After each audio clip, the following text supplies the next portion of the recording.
been thrilling to see. The Game Changers is, with Forks Over Knives, one of the films that I really enjoy watching again and again. It's fun. There's no graphic animal imagery, but environmental aspects. It's like everything you would expect a film to be, which is what position are you in the world now in documentaries? It's a number one widely viewed documentary in the world. It's the most viewed documentary of all time, with over 100 million views. We had 1.5 billion media impressions, including 40,000 organic press articles. And interest in plant-based eating more than tripled worldwide, according to Google Trends, within a couple of weeks of the film's release. So really proud. That's awesome. It's been so influential for so many people. I had niece that came and said, my friend watched the Game Changers and changed their diet, and for more men, I think it's been very inspirational. You want to share your thought a little bit about that? I mean, we actually just did a survey of US adults, and before the film, there was about 2-to-1 ratio of plant-based eaters, female to male, and the new results have actually switched completely the other way around. So it's 2-to-1 male to female since the film, so it's really made a big impact. And the film was geared, obviously clearly a bit more towards men. 5 out of 6 people that go meat-free end up going back. The number one reason cited is social pressure, and the number one reason cited within that is the male partner in the household sort of, stopping other people from wanting to go plant-based. And then 18 to 45-year-old men eat twice as much meat as women.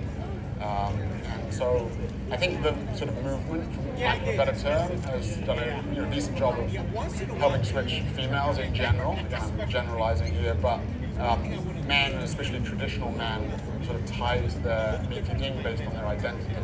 So we did quite a bit of behavioral psychology research around that, and it seems that if you just provide information, around whether it's health, whether it's animal welfare, environment, young men have actually been shown to eat more meat. Yeah. So for one reason, in the first few days, there's a study out of Bellarmine University by Professor Hank Rothgerber. In the first few days, they were given the information. For one reason, for compassion, they started eating less meat, but compassion, unfortunately, is synonymous with femininity. And the men that felt insecure about their masculinity felt they were being a bit too compassionate, which is very strange, so they actually ended up eating more. There's also something in evolutionary biology called the Handicap Principle, which can manifest both physically, so like a peacock with its male peacock with its large feathers is trying to demonstrate to the female, I've got all these beautiful feathers to woo you, but I haven't been killed by predators. But it also manifests behaviorally. So if you tell a 22-year-old male to stop smoking and it's bad for his health, he's trying to prove that his genes are stronger than other men, and that what harms other people aren't going to harm him. And it seems the same, with a very strong health message towards very young men. It doesn't seem to work very well. It doesn't resonate, because they're trying to prove that they can eat anything they want, they can smoke, they can drink as much as they want. So I think you have to have different messages for different people. But I think in the past, men traditional men, again, hadn't been reached out to very effectively. So I think that the film did a good job of that. It was amazing that y'all did so much data research. And over the 7 years, I think, in the planning and execution and getting film to market. And one of the things I wanted to explore a little bit is you hit the epitome of mixed martial arts. There was a pivot point with your injury where you decided to make a film and get into a completely different territory, and then to where you are today with the most widely viewed documentary in the world. What was the pivot point that made you make that decision? Is I need to get this on film and I need to make it a big film? Yeah, I mean, so as most people here have probably watched it, and as I got injured, tore ligaments in both of my knees. And that led me to start digging into the research for optimal recovery and athletic performance. And when I started realizing that I'd been lied to by the meat industry, both through influencing research and also through advertising and marketing, I really felt like I'd been lied to, and I hate being lied to. And I felt I've got to share this with everybody and expose the truth, expose the lies. And so I thought, what's the best way that I can do that? And so thought, I can make some sort of documentary or video. And I bought a used camera off of Craigslist. I didn't have much money. I didn't know anyone in the plant-based space. I went onto YouTube, learned how to do the 3-point lighting for an interview, and I thought at the very least this video will get out and I'll put it free on YouTube and hopefully people will see it. But it just sort of grew from there and snowballed, and that's why it took so long trying to get the funding, meeting everyone in the plant-based space like Dr. Barnard, Dr. Campbell, and getting advice from them. And it took a lot longer. I started the project in 2011. I told my wife I'll be done by 2013. And it didn't come out until 2019. So it was a long project. Yeah. And so, in your journey, I think a lot of it's tenacity and persistence. How much of it was luck? I think there's one segment where you have one of your neighbors that's in the film. Yeah, so Dr. Aaron Spitz, which is the favorite scene in the film, basically the erectile function. He just happens to be like 1,000 yards from my old house, his office. And so that was a bit of luck. I mean, I sort of saw him on YouTube and I realized he was very close. But a lot of it was persistence. And, very early on, Joseph, the other producer and main writer of the film, he's saying, look, we'll get James Cameron to be the executive producer. We'll get Luis Ceballos, who's got the most award-winning documentary of all time, to be the director. And back then I was like, I don't understand. We'll get Arnold Schwarzenegger in it. And it took him a while for him to convince me that we could actually do that. And so it was a lot of persistence. And what's challenging when you make a documentary trying to reach out to famous people is that usually you go through their management. But management takes 10 or 20% of whatever they're getting paid. In a documentary, you're not getting paid. So when you try and go through management, it's really challenging to get hold of people. And so you kind of just got to go on social media and see, you always know someone, who knows someone that knows someone. So I would literally go on people's Instagram page and look through 1,000 people and see if there's anyone, and then look through their contacts and then try and get introduced to some of these high-level athletes and celebrities. Who was the hardest person to get a hold of? Let's see. I think. Well, so there's one person that we wanted to get involved that never did, which is Virat Kohli, who is probably the most famous person that no one here has ever heard of. He gains 3 million followers on Instagram every single week. He's the captain of the Indian cricket team. And so we're now in discussions about helping, doing things together. Now that he's seen the film, and he sent a tweet, but again, we got blocked by his management, and it never even got through to him. And then Lewis Hamilton, pretty challenging, the Formula One driver, very famous in England. But I mean, these people are very busy, and they're getting approached all the time for all sorts of things. So you can understand it's hard to get through people. I had a similar experience when I was getting started in this space. I was very well known in the intelligence community and sort of a nobody in the plant-based space. And I remember reaching out to someone that knew Colin Campbell, and I got an introduction, and he gave me half an hour of his time in I think it was Summerfield, Pennsylvania. I flew up, and we ended up talking for a couple of hours, and it was how can I help? How can I help the plant-based movement? And his son, Nelson Campbell, did a film called Plant Pure Nation about people that changed their diet in 10 days. And it had dramatic experiences. So we did a 10-day program here with 45 people, and it was life-changing for people. And so that was the inspiration. But I think people like Colin and Neil, people that are very approachable in this space, really make it a lot easier for the movement to catch on and take hold. Yeah, in fact, Dr. Colin Campbell was actually one of the first people that I interviewed. He was nice enough to give me his time. And in the end, we didn't make it to the cut because we thought that we didn't want to step on Forks Over Knives' toes. And that Forks Over Knives has done such a great job with that and telling Colin's story that we thought there would be, stepping on Forks Over Knives' toes a little bit. So we ended a little bit down a different route, more with the athletics and so forth. So with the college athletes is the part that everybody talks about, where they're doing the blood testing and then the dream sequence. How difficult was it to talk these young men into being in a widely publicized film? About erectile function. I mean, so actually all of the people that agreed to do it pulled out. So 24 hours before, I didn't have any people. So we had a whole shoot planned, right? The whole team, the director, the cinematographer, the sound people, and then Dr. Aaron Spitz, and everyone sort of got a bit nervous and said, I don't really want to go. So I was flying back from New York, and luckily I had Wi-Fi connection, and I was just emailing like crazy to try and get some college athletes, and we were just really lucky to get a bunch of guys that finally showed up. And yeah, it was a. And in fact, we thought about this scene, and then we said, no, this is too, there's too much. We can't really do this scene. And then James Cameron, on a 2-hour call with James Cameron around the story and what we were going to include. And James Cameron said, that's the scene you've got to include. You've got to put that in. So we went and shot it, and it worked out really well. Didn't make an R rating or anything. No, I think we didn't. I think we were able to avoid ratings altogether, fortunately. And so, yeah. Was it Griff Whalen was the plant-based athlete? No, so that was on the blood flow experiment. Okay, So with the dolphins, with the vials. Yeah. So there was the 3 football players. Yeah. But it's all related, right? Because it's blood flow, anywhere is going to affect it everywhere, right? So the conversation with Arnold Schwarzenegger and his involvement with the film, how did that get started, and how did that happen? Yeah, so obviously James Cameron really helped Arnold make a name for himself with Terminator.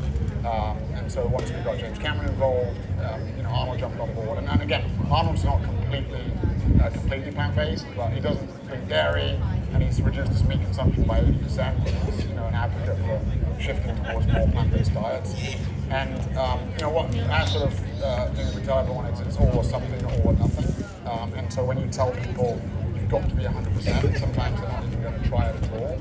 And we've actually found that when you're saying to people it's all or something or nothing, just trying to incorporate more plant foods, those people actually end up eventually going completely vegan. More than if you're trying to force it down people and say you've got to go vegan from the beginning. So Arnold was mostly plant-based, really cares about the environment, and also is doing it for his health. And he had a big improvement in his health and his blood markers once he went more plant-based. But a funny story, so we interviewed Arnold in 2017, and a couple of years later, before the public release, we were at Jim Cameron Studios, and Arnold came to watch the film. And so Arnold watches so Arnold's sitting right in front of me, and at the end of the film, he turned around to me and said, I was watching that film, because Arnold does so many interviews, right? He doesn't always know what it's for. He said, I was watching the film, I was thinking, why didn't they interview me for this film? And then all of a sudden, I popped on screen and said all the things I wanted to say. So he came to watch the film, but he didn't know that he was in it. He was in the film. Yeah. That was pretty funny. So somebody must have signed his rights to be in the film. Oh yeah, I mean, his chief of staff always signs off on hundreds of interviews a year or something. So yeah. He's a funny man. When I was in my 20s, I met Arnold in the San Francisco airport when I was on a business trip, and someone walked by, and I decided to go over and talk to him, and said, hi, my name is Gwyn, and then I couldn't think of anything else to ask him, and he started asking me questions, and all I could think of was to say was, I loved you in Kindergarten Cop. And it's like, of all the movies that he's been in, that was probably like the last one that people had remarked on.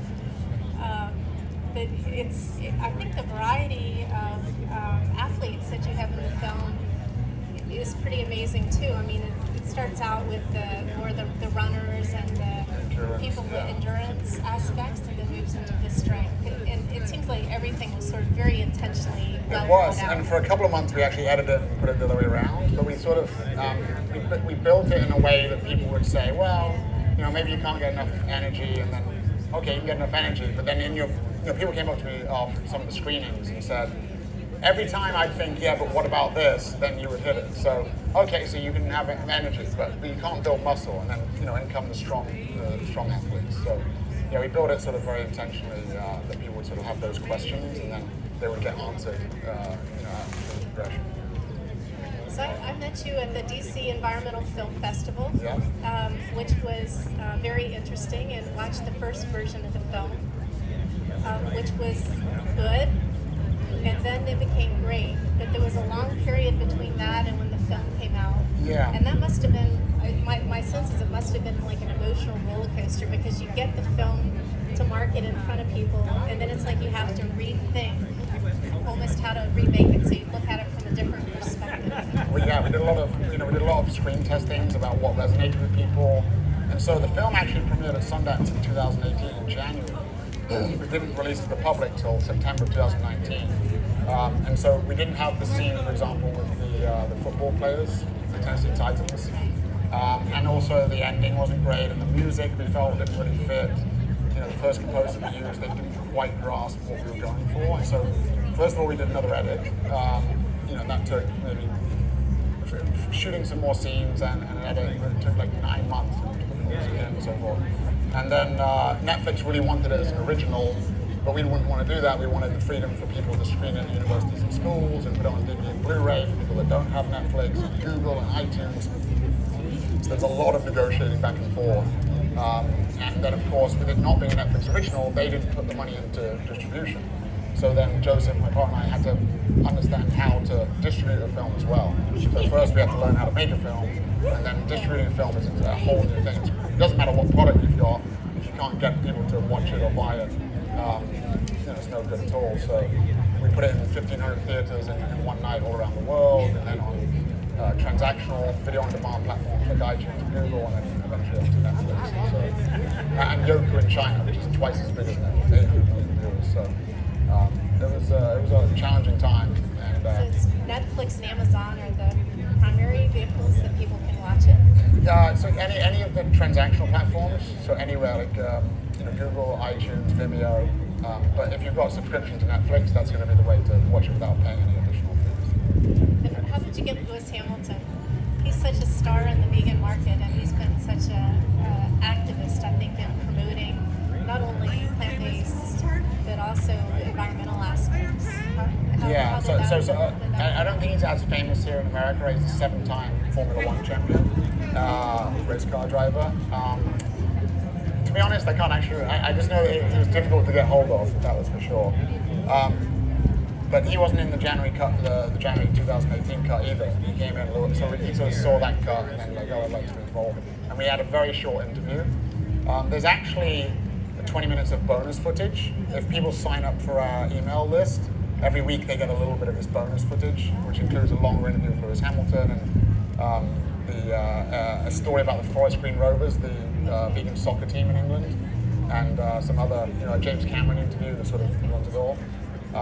But Lewis and all of, you know, Jackie Chan and Arnold, that was what really helped get the film out there, because they posted on social media. So instantly you've got, you know, tens or 100 million people seeing the trailer, and so that was what really, I think, that's what got the snowball starting of people starting to watch the film. And Jackie Chan really brought it to the Chinese market. Yeah, he really helped. I mean, there's no way we would have even got a film released in China. Unless you've got a big blockbuster film, Hollywood blockbuster, it's very difficult to get American films in China. And so only because of the connection with Jackie Chan, which again came through Jim Cameron. And if it wasn't for that, we wouldn't be in China. So yeah, we were very lucky. I know Forks Over Knives has been translated into multiple languages. Do you have any plans to translate it into Spanish? Or? So we don't have narration. It's quite costly. So if you do narration and if you dub with all the characters, but I think it's in about 30 languages subtitles. So if you go on Netflix, you can change it, or iTunes, or even on the DVD, Blu-ray, you can choose the subtitles. Very cool. And so what's next? So our main focus at the moment, we launched the Game Changers Institute, which is a non-profit research, education, advocacy platform promoting plant-forward eating. So some of the things we're doing, we're the exclusive nutrition partner for the Green Sports Alliance, which is a non-profit promoting the greening of sports. They used to focus on changing the light bulbs in stadiums or composting, but now that, since I gave the keynote speech at the Food Symposium in 2017, they recognized that shifting, there are 200 stadiums and venues that are members, 16 leagues, including all of the major leagues, NFL, NBA, are all members of the Green Sports Alliance, and then the millions of fans. They've recognized that people switching towards a more plant-based diet is actually more impactful than, trying to save electricity, composting. And so those things are all great, of course, but the single thing that anyone could do is to switch their diet to a more plant-based diet. And so we've partnered with them. We're releasing a 100-page plant-powered performance playbook. We've published some things in the peer-reviewed literature, one on the common protein scoring system that's being used, which is funded and started by the dairy industry, and is very flawed when assessing plant-based diets, because, obviously, as we know, animals are just the middlemen, right? And you can get all the protein you need from plants, which is one of the biggest myths. And so we put out a couple of things like that in the peer-reviewed literature. We're working with a really big sporting event that's coming up in a couple of years. So there's lots of things we're doing with this nonprofit, and we rely solely right now on donations into that nonprofit, but we are trying to generate some revenue-generating programs so that the nonprofit can be self-sustainable. So this is Earth Day weekend, Yeah. and I think that it's very cool that everybody here is at an event that is the single most important thing that you can do for the planet. Yeah. And the way that y'all segued with Damian Mander in the film, I think, into the environment was very elegant. And you have special ops guy that's, like the epitome, I think, of masculinity. Out protecting the animals and with his dilemma of eating animals while he's protecting some and eating some, and he's kind of come full circle and is very avid from this perspective. Yeah, well, both from an animal protection point of view and from an environmental point of view. I mean, first of all, based on the behavioral psychology literature, it's fine having the information, but you really need to showcase role models. And of course, I'm not trying to say what a real man is, because I think that's kind of a nonsense concept. But traditional male role models are athletes, firefighters, and soldiers, right? So they were just naturally featured in the film anyway, because of who I am and my connections, but it also fits nicely in with the behavioral psychology literature. And so to have a special forces soldier that's protecting animals, and it's quite easy to get most people on board with protecting rhinos and elephants, right? And then you get them sort of thinking, oh yeah, well, we should protect these animals. And then he says, but I don't want to go home and put another, and then put another. I don't want to go home, protect these animals, go home and protect and put another animal on the barbecue. And so I think he was a good segue into the animal sort of issue and then the environmental issue. And then talking about the environment, I also executive produced a film with Kate Winslet that just launched on Amazon Prime. There's trailers that just went up yesterday.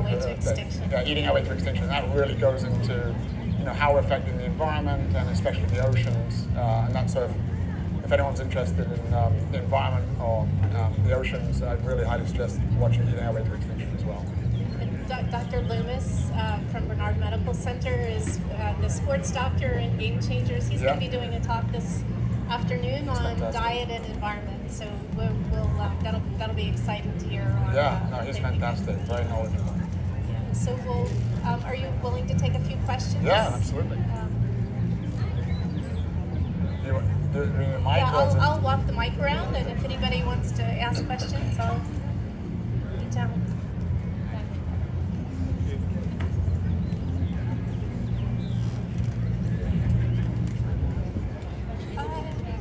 I'll do it. Thank you.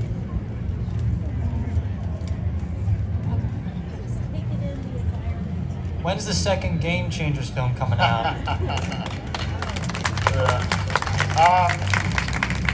So I'm not 100% sure if we are making one. To be honest, I was pretty burnt out. Is that you or me? It literally took 7 years of making the first one. We went to 4 continents. There was a lot of travel. It was stressful. We were raising money along the way. And so my partner and I, Joseph, the other producer, we said after we were done, never making another film again, right? And then, a year went by, and then we're like, well, 2 things. If we had all the funding up front, and if we had a really strong production team that was hands-on so that we weren't doing a lot of the grunt work ourselves, then we would consider it. So we are in that place right now. So if we got funding, and we are in talks with a really good production company at the moment that's owned by a very high-level athlete, then if that happens, we've got a treatment written, and now that I know how to make a film, it would take less than half the money and less than half the time. So if we could knock it out, and have it out in a couple of years, that would be great. We would like to do one, yeah. With your background and your behavioral psychological research, evolutionarily, if nutrition was needed, last 50, 60,000 years, we would be hunting smaller animals, not driving mastodons and saber-toothed tigers, etc., to extinction. Is that because of male macho need to dominate the group, or do you think something like that? Yeah. So, a couple of things. So, the diet from evolution isn't necessarily the diet that is best for longevity, right? So evolution would speak to being able to reproduce and raise the young until they could fend for themselves. And obviously in a state where there's scarcity, you would eat whatever you could. So that's number one. Number two, yeah, a lot of it's driven by masculinity. There's actually some research on that. So there were some researchers that looked at a tribe where the men would go out, and this actually wasn't plants versus animals, but it was these lizards that were very docile that they could eat versus fishing. And the men just thought that it was much more, nutritionally it would have been fine either way, but the men just thought that going out and fishing was like more of a challenge, right? And then they said, well, the women must prefer them bringing back the fish to cook or something. And they asked the women and they said, no, we're fine with the lizards. So that's one thing, is like a lot of it is based on machoism, machismo.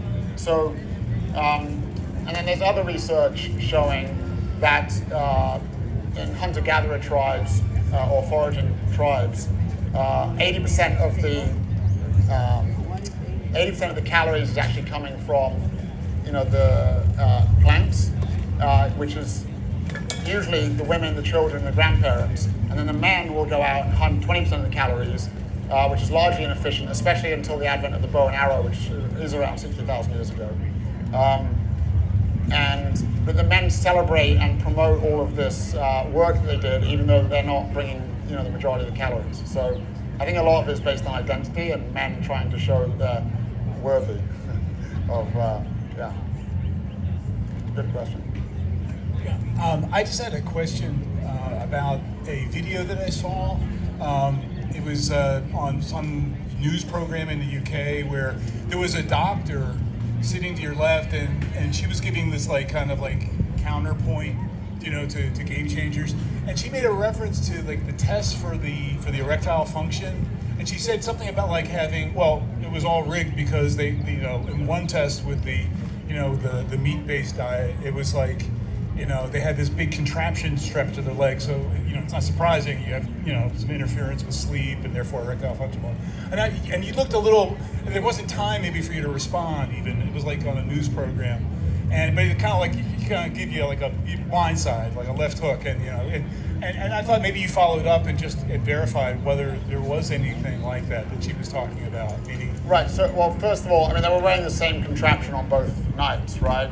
And that device has been approved by the FDA for the test. It's been verified scientifically. Having said that, it was only 3 people, right? And it was one night versus the second night, which could have switched them around. Would there have been a different result?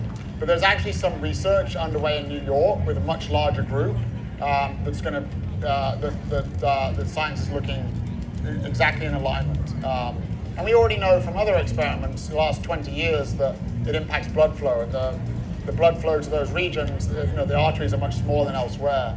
And erectile dysfunction is really an indicator of heart disease. Atherosclerosis and arterial disease anywhere is atherosclerosis and arterial disease everywhere, right? So we already know, the theory behind how it works. That was just a demonstration for a film, right? So that people could sort of understand the potential impacts. Is it, even in the film, Dr. Aaron Spitz says this isn't a scientifically validated, robust study. And as filmmakers, we could have pulled that line out, but we wanted to be honest and leave that line in. And there is more research being done with people with erectile dysfunction and people close to, having some arterial disease, and much larger groups than obviously 3 people. And so I'm excited for those studies to be released. Okay. Hey, I have a question about regenerative farming. I'm curious what research you have done. I've been public speaking the last few years through Kiss the Ground as a soil advocate, and you can jump on Netflix to watch Kiss the Ground documentary to learn more, but they talk a lot about using animals in the proper way and grazing them.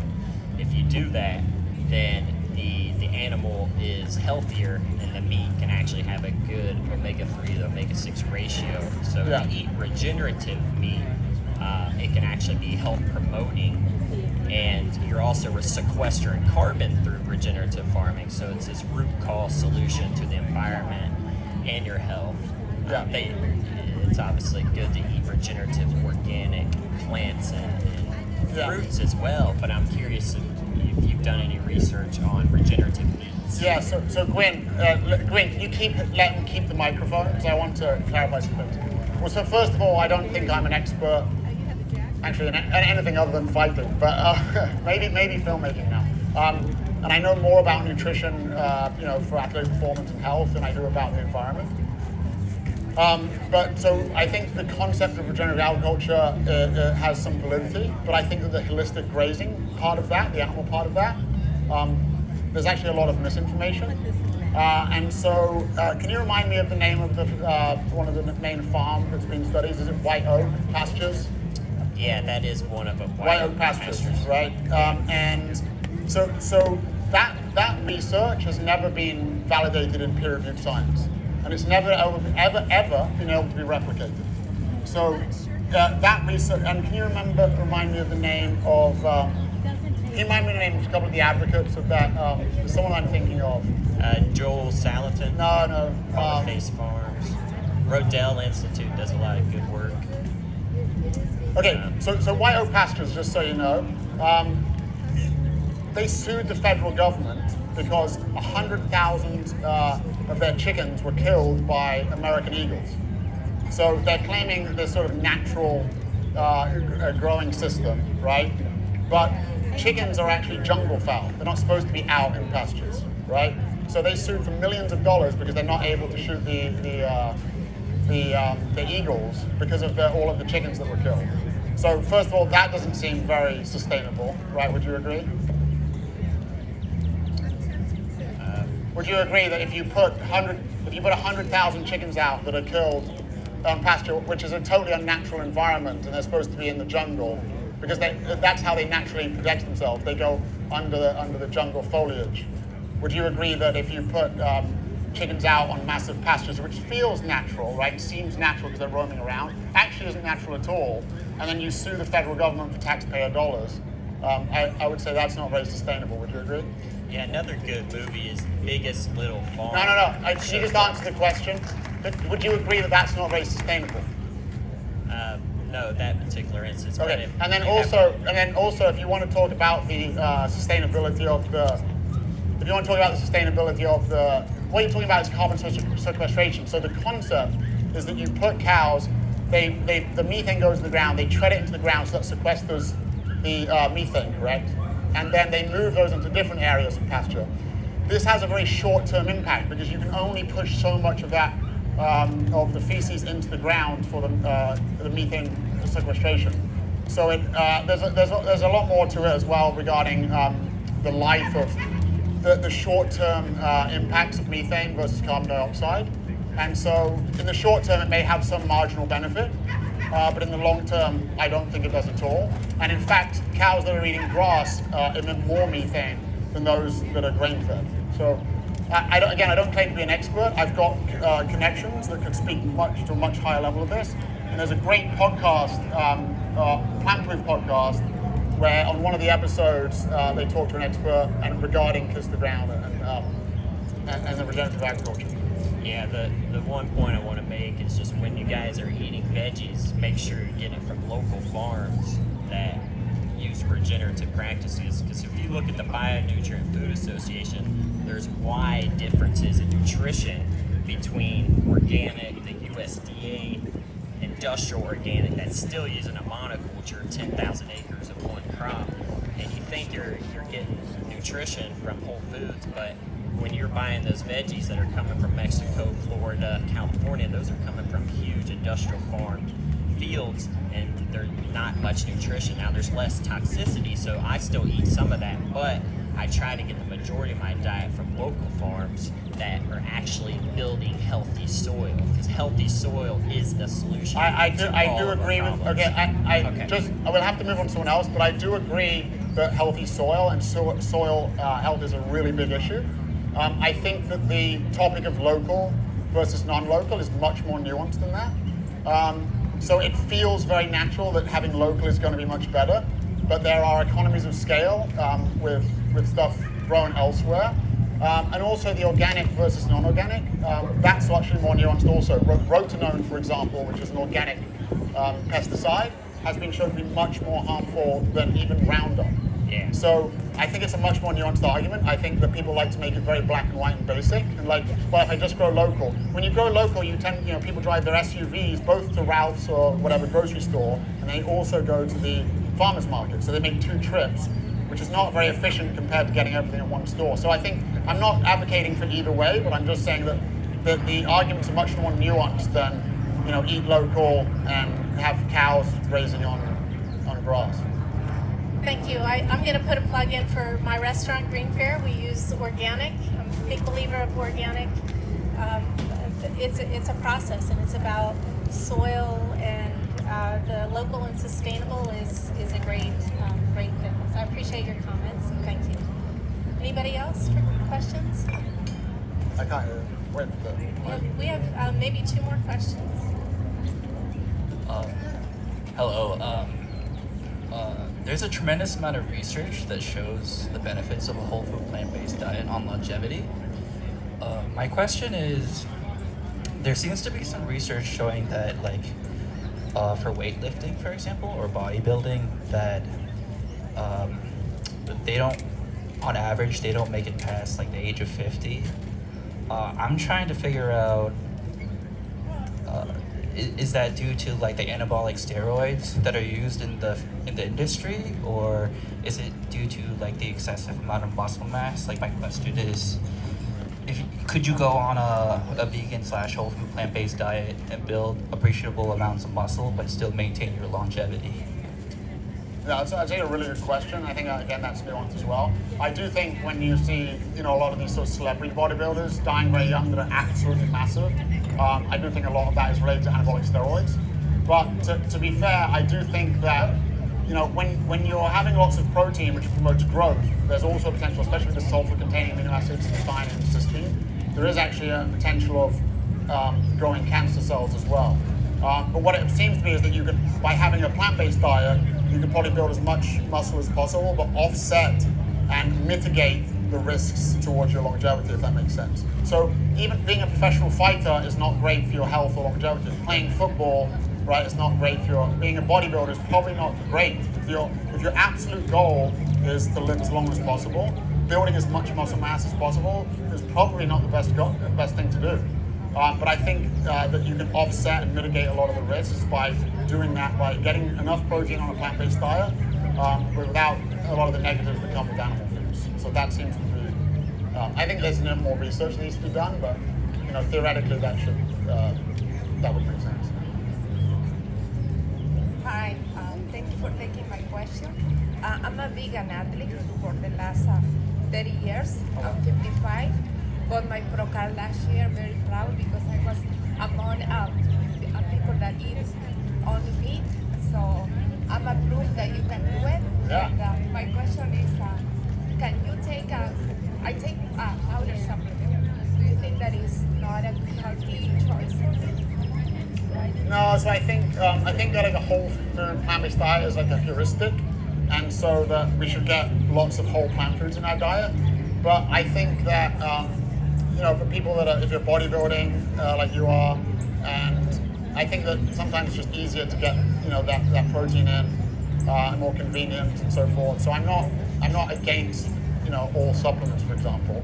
There's B12, also creatine. In fact, one of the other papers that we published in peer-reviewed research was creatine from supplements versus the creatine that's naturally occurring in meat. And it actually appears that creatine in supplements is actually better. And creatine is strong, probably the best supplement that's been proven for bodybuilding, right? And so, is that fantastic for long-term health in large doses? Probably not. But if your goal is to maximize muscle mass, creatine is something as well. So I'm not against. It just depends what your goals are. Not everyone's goal is to live to 95, but not be like, maybe people would rather be much stronger and be athletic and have a vibrant life where they're doing lots of things they enjoy and live to 90 instead of 95. It depends what the goals are. So I'm not against all of those things, but I do think that eating predominantly whole plant foods is the way to go, and then supplementing as necessary. Can I get a warm round of applause for James Wilks? Game changers! If anyone wants to ask me questions afterwards, I'm here. Thank you. Thanks for watching.